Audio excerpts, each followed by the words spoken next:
setiap kita ini punya ancaman dalam proses pilkada ini. Yeah. Ancaman untuk pelanggaran pidana itu. Yeah. Juga bukan hanya pemberi, yang menerima juga ada sanksi pidananya. Pokoknya semua dari kepala desa. Nah, termasuk ini kan yang kalau yang kepala desa, pejabat ASN, pejabat negara, pejabat daerah ini ada di satu pasal yang sama. Mereka ini jelas-jelas ancamannya gitu kan.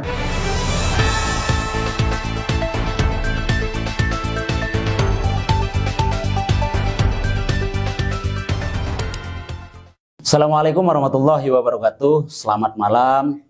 Kembali lagi bersama saya Hul Husain dalam ruang Dimensi NTB. Kali ini telah hadir di studio Dimensi NTB Komisioner Bawaslu Lombok Timur.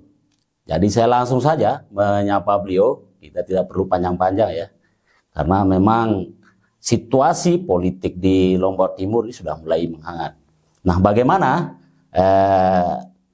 peran atau tindak lanjut yang sudah dilakukan dari Bawaslu terkait dengan pengawasan pelaksanaan pilkada di Kabupaten Lombok Timur, baik pemilihan gubernur dan wakil gubernur Provinsi Nusa Tenggara Barat dan bupati dan wakil bupati Kabupaten Lombok Timur. Assalamualaikum. Siap, salam. Bung Komisioner, biar lebih akrab, saya panggil Bung Komisioner aja ya. Siap, terserah, boleh saja. Iya, jadi beliau ini adalah Saudara Jumaidi SH, yang ketepatan beliau ini merupakan koordinator Divisi Penanganan Pelanggaran Data dan Informasi. Nah, tepat sekali beliau ini hadir pada malam hari ini untuk memberikan kita informasi dan edukasi terkait bagaimana dalam proses tahapan di di pilkada, pelaksanaan pilkada di Kabupaten Lombok Timur maupun di Nusa Tenggara Barat. Mengawali 43 hari lagi menuju pelaksanaan pemilihan di masyarakat akan melakukan pemilihan di TPS langsung. Sejauh ini tentu dalam prosesnya ada hal-hal mungkin pelanggaran oleh masyarakat kita, baik misalnya oleh tim maupun siapapun yang terlibat dalam proses politik ini. Sejauh ini seperti apa? Mungkin bisa kita mengawali diskusi kita. Sejauh ini ya, kami di Bawaslu, nah kalau untuk soal pelanggaran, ini kita melihat dari beberapa sisi. Ya. Yang pertama kita berbicara dari sisi laporan. Betul. Nah, kalau dari sisi laporan, nah baru masuk tadi pagi hanya satu laporan. Ini terkait dengan laporan yang diadukan oleh salah satu tim pemenangan yang merasa salah satu ketua pembina dari salah satu tim pemenangan itu digunakan oleh calon lain, oleh tim lain, dalam flyer mereka, dalam alat peraga kampanye mereka, untuk tokoh mereka ya dipakai di fotonya sebagai dalam template atau apalah istilahnya itu dalam alat peraga kampanye. Nah, itu laporan yang sudah masuk. Cuman kita per hari ini sedang melakukan kajian awal ya, karena dalam prosedur kita harus melakukan kajian awal untuk melihat keterpenuhan dari syarat formil materialnya. Ya. Nah, tapi yang sudah kita tindak dari informasi sudah berapa? Kalau dari informasi awal, karena sumbernya kan ada yang berdasarkan informasi awal, kemudian ada juga yang berdasarkan hasil temuan pengawas. Nah, ya kalau yang dari hasil informasi awal itu ada beberapa yang sudah kita lakukan penelusuran. Itu ada video yang dibuat oleh salah satu warga yang berkaitan dengan dugaan money politik bahasanya kan. Tapi itu sudah kita dalami, sudah kita lakukan penelusuran. Nah, lalu yang kedua itu ada informasi terkait dengan salah satu kepala desa yang mengkampanyekan salah satu calon. Itu juga sudah kita lakukan penanganan. Ya, prosesnya itu sudah kita regis dan dibawa ke sentra Gakumdu. Oh, sudah ada berarti yang diproses di Gakumdu ya? Tapi dalam proses penanganan, ya artinya ada 3 lembaga di situ kita melakukan pendalaman, melakukan kajian, kepolisian juga melakukan penyelidikan, dan hasilnya harus dihentikan karena ini kan soal soal keterpenuhan bukti-bukti dan lainnya. Ya, lalu kemudian yang sedang kita telusuri sekarang ini, kemarin ada salah satu calon gubernur yang diisukan itu berkampanye di tempat ibadah. Nah, kalau untuk itu sedang kita lakukan penelusuran, sedang kita dalami. Teman-teman kami bahkan per jam 11 malam tadi itu masih ada sedang melakukan penelusuran ke salah satu tempat yang diduga tempat dilakukannya kampanye tersebut. Lalu kalau dari sisi temuan, nah ini kan dari 3 sisi, ada laporan, ada sumber informasi awal, lalu ada temuan langsung dilakukan oleh pengawas. Nah itu ada berdasarkan temuan ini, ada kepala desa yang ikut terlibat dalam kegiatan kampanye. Masih terindikasi atau sudah dinyatakan ini? Artinya semua masih terindikasi. Artinya kalau sebelum diputuskan oleh oleh pengadilan, itu kan masih proses praduga ya. Dugaan. Betul, itu kan masih diduga. Artinya kita dari sisi pengawas pemilu dan bersama dengan kepolisian ini kan untuk membuktikan proses pembuktian yang kita lakukan di pengadilan. Nanti kalau sudah diketok sama pengadilan bahwa dia bersalah, baru dinyatakan bahwa tindakannya itu salah. Nah, tapi sejauh ini ya kalau kita nyebut angka, kalau kita nyebut angka ini, sudah ada berapa yang dilakukan penelusuran oleh Bawaslu sendiri? Kalau kita mau, nah itu yang saya sebut tadi, itu ada soal soal kepala desa yang sebenarnya kan kalau kepala desa ada yang sumbernya informasi awal yang sudah dilakukan penanganan dan dihentikan di Gakumdu, kemudian ada yang sedang penanganan. Ada yang sedang penanganan, itu sudah juga diproses di sentra Gakumdu. Kemudian kalau yang sumber informasi awal lain itu dari terkait dengan video tadi itu, video oleh warga. Kemudian ada juga yang diduga kampanye di tempat pendidikan. Kalau dari kalau ASN sendiri belum ada ya? Itu kaitannya dengan kalau dari sisi ASN itu di Selong juga ada. Tapi kan kalau netralitas ini kita banyak yang kita minta untuk diselesaikan di tingkat kecamatan, karena itu berbicara soal netralitas dan teman-teman kecamatan ini punya kewenangan untuk melakukan penanganan itu. Artinya ini kan untuk membagi wilayah kerja gitu kan, bagi tugas gitu, sehingga teman-teman ini di Sambelia itu sudah ada 2 ASN yang diteruskan gitu ya.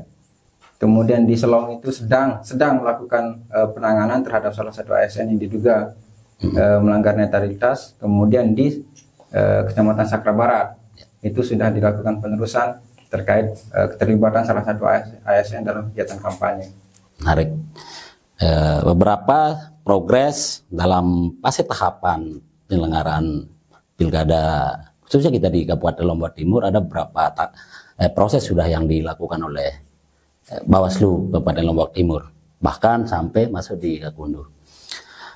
Tapi yang menarik beberapa minggu kemarin ini kan, menariknya adalah ada PKPU 13. Nah ini juga menjadi hangat gitu, terutama kaitannya terhadap teman-teman media misalnya.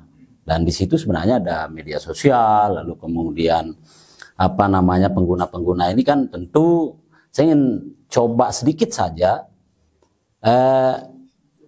berdasarkan keterangan itu ada akun yang dilaporkan dan ada akun ada yang dilaporkan oleh masing-masing paslon untuk dilakukan pengawasan oleh Bawaslu sendiri. Nah sejauh ini terhadap akun ini sendiri seperti apa kita di Lombok Timur ini, Pak? Kami di Bawaslu sudah menerima itu berdasarkan kami download di Sikadeka, dan itu terlampir semua di Sikadeka terkait nama-nama akun yang sudah didaftarkan ke KPU. Kami sudah pegang itu dan tetap kami memantau setiap hari.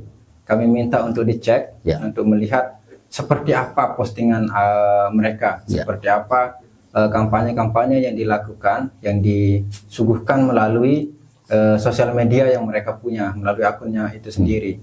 Karena artinya kita melakukan pengawasan itu terhadap konten-konten yang disampaikan, apakah ada pelanggaran atau ada larangan yang dilakukan terhadap informasi pemilik dari yang itu ya, pengelola gitu ya. Ya, terhadap iklan yang dia terhadap kampanye yang dia sampaikan melalui sosial media tersebut. Nah, lalu pertanyaan tadi terkait dengan ada akun-akun lain di luar dari yang didaftarkan oleh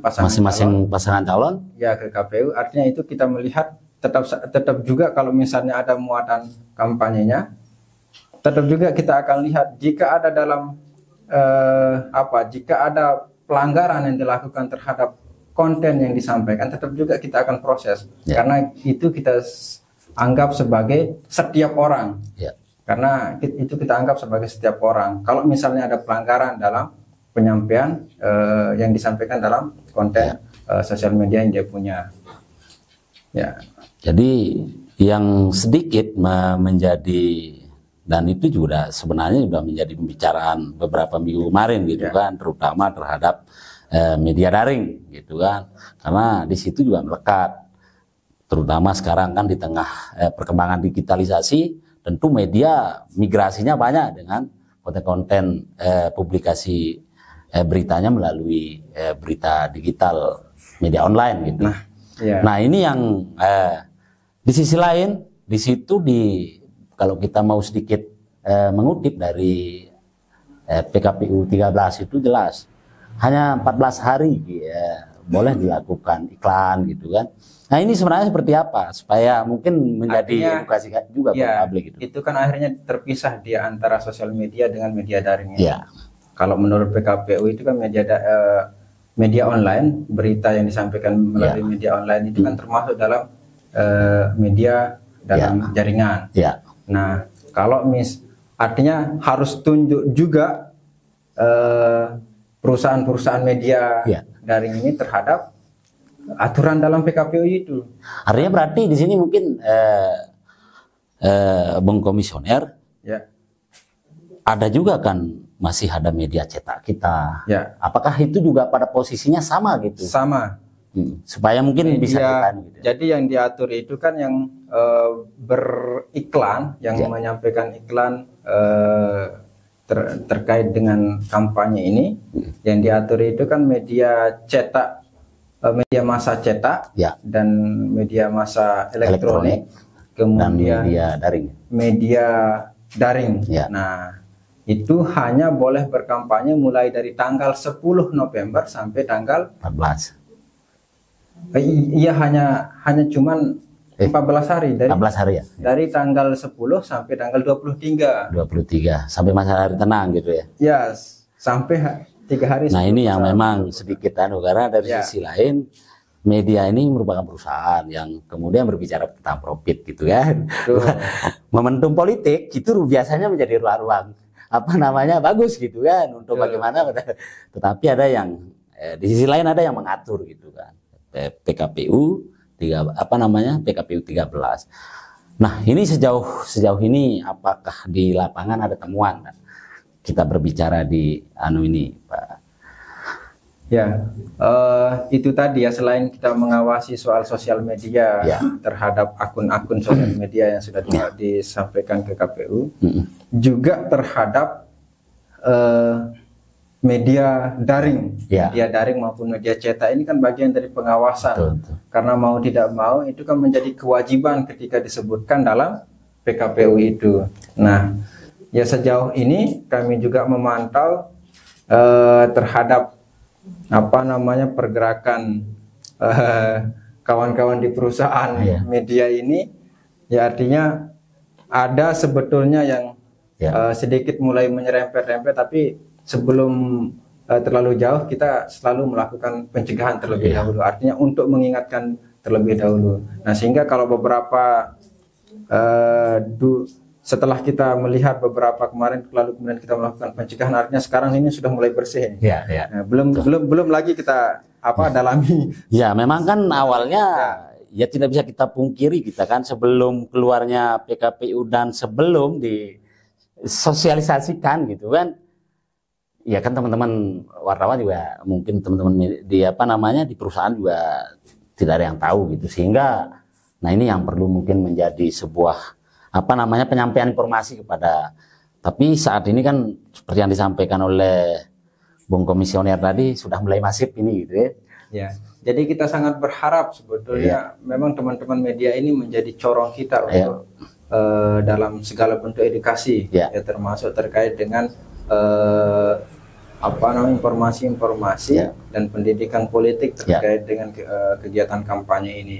Jadi kita sangat berharap lah, artinya teman-teman media ini juga bisa memberikan contoh, gitu kan. Begitu PKPU-nya bilang tidak boleh berkampanye, ya kami berharap jangan dilakukan lah sampai tanggal 10 November. Artinya untuk sementara ini teman-teman media harus bersabar gitu ya. Diminta untuk berpuasa harus bersabar dulu gitu ya. Harus bersabar dulu sampai tanggal 10. Tapi kan kalau kerjasama pemberitaan pertemuan itu kan tidak ada persoalan. Kalau soal pemberitaan saya pikir ada juga diatur di pasal berikutnya itu terkait dengan aturan pemberitaan.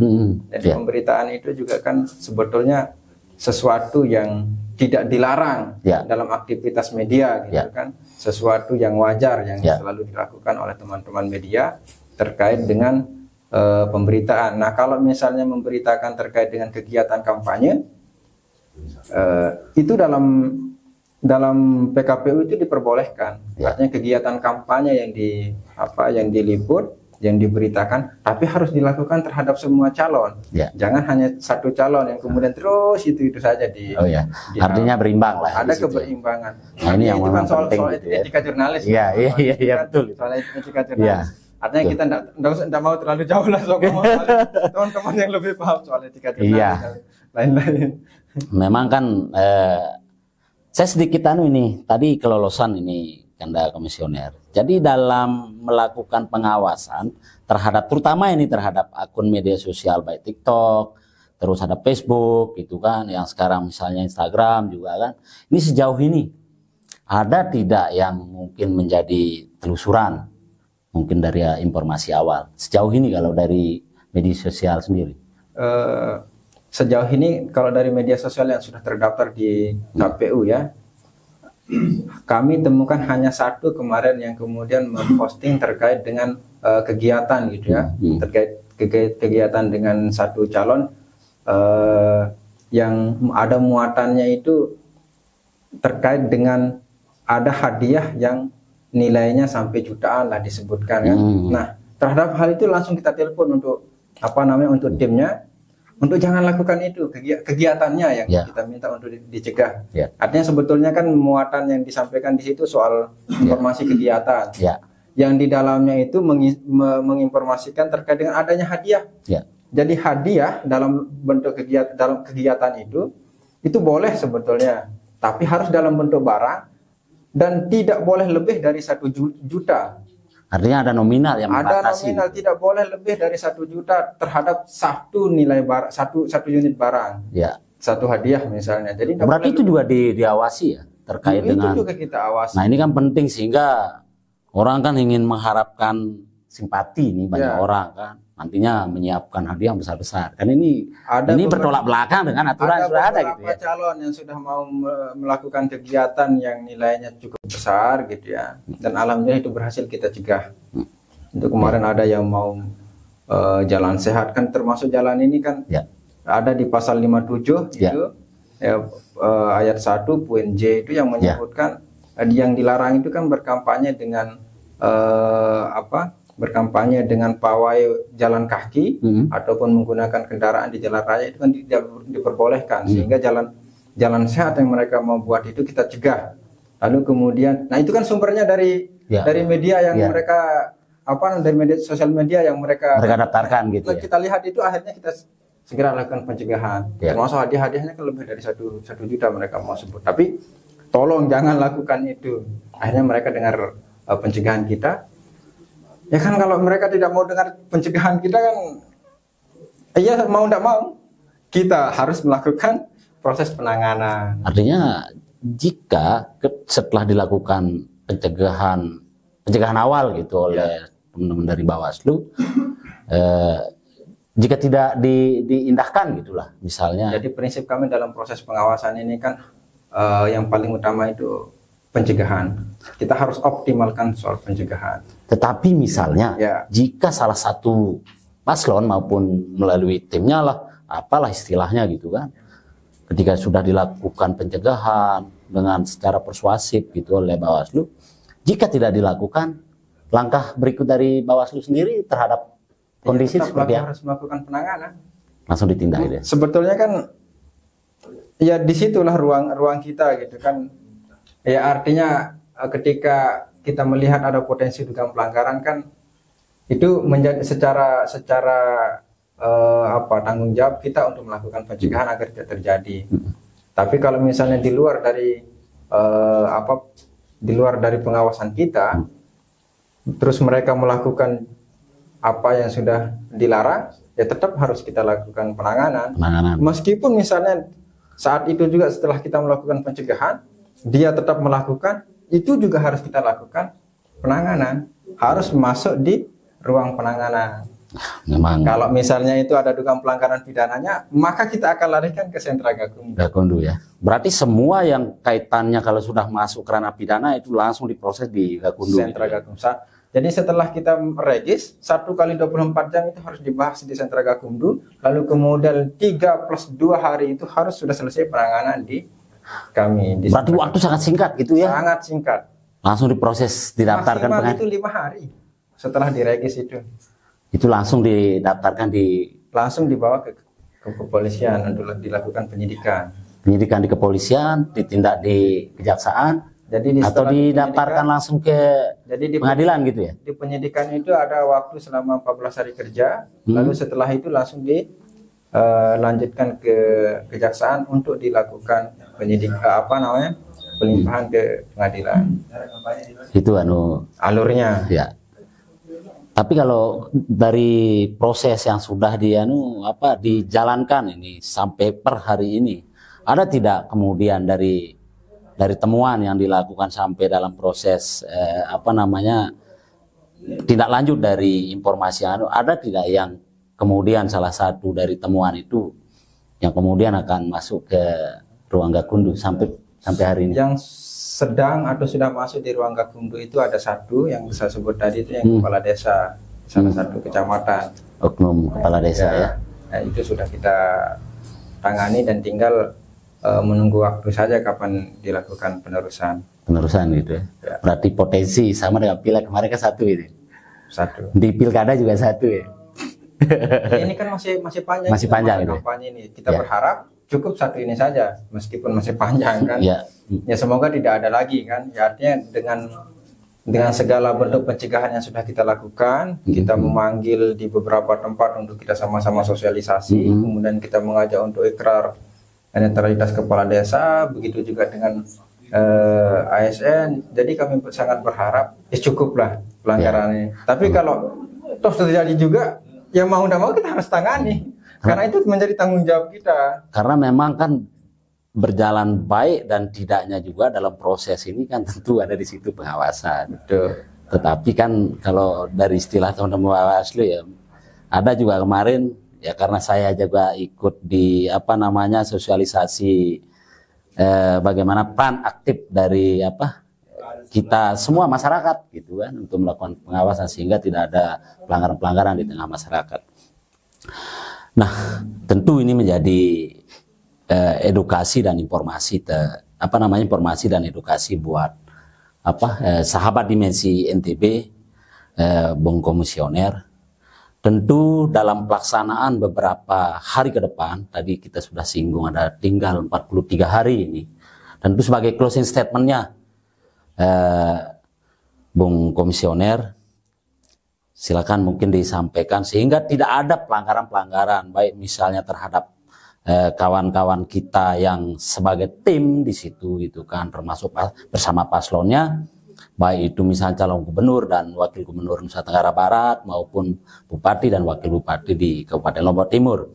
Silakan Bung sebagai closing statement dan informasi dan edukasi buat masyarakat. Baik, saya pikir setiap kita ini punya ancaman dalam proses pilkada ini.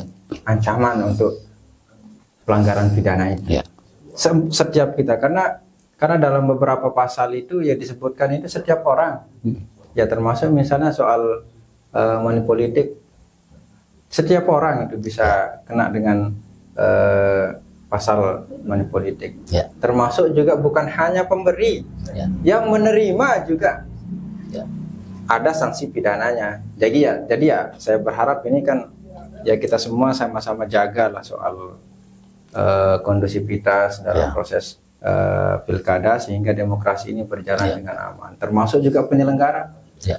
Penyelenggara juga ada potensi untuk ditangani secara masuk di ruang gakumdu. Pokoknya semua dari kepala desa. Nah termasuk ini kan yang kalau yang kepala desa, pejabat ASN, pejabat negara, pejabat daerah ini ada di satu pasal yang sama mereka ini jelas-jelas ancamannya gitu kan. Termasuk BUMD juga kan? Iya kalau misalnya mengambil keputusan atau tindakan yang menguntungkan salah satu calon ada sanksi pidananya. Ya. Jadi itu dia. Sahabat Dimensi, memang setiap kita ini setiap person individu pun itu resiko terhadap melakukan pelanggaran ya pasti ada, sehingga tentu mungkin melalui informasi dan edukasi pada malam hari ini yang langsung disampaikan oleh salah satu komisioner yang merupakan bagian dari divisi di penindakan ya di baik data dan informasi di Bawaslu Kabupaten Lombok Timur. Terima kasih Bung Komisioner malam hari ini sudah hadir di bisa diajak ruang Dimensi ya. Tentu dengan di Dimensi NTB sudah ada salah satu UMKM kita, Bung Komisioner. Ini hadir dengan produk dia ya. Itu namanya ada Kala Kopi ya, ada Kala Kopi. Ada Kala. Ya, ini asli. Memang ini adalah produk anak muda UMKM di Loyok tepatnya ya, di Kecamatan Sikur, Kabupaten Lombok Timur. Ya saking seriusnya kita ngobrol dapat diajak ngopi kita. Ya nanti kita ngopi habis ini. Siap. Sudah kita siapkan. Nah, yang jelas sesuai dengan inilah ya kopinya seperti ini. Jadi dari bahan robusta yang kemudian dicampur dengan arabica dengan kopi yang tercampur dalam sebuah kopi yang asli, tidak ada campuran ya.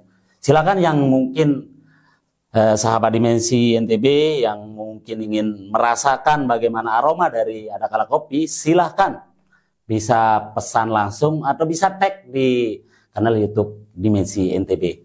Saya Hulusen, sekian terima kasih. Assalamualaikum warahmatullahi wabarakatuh. Terima kasih.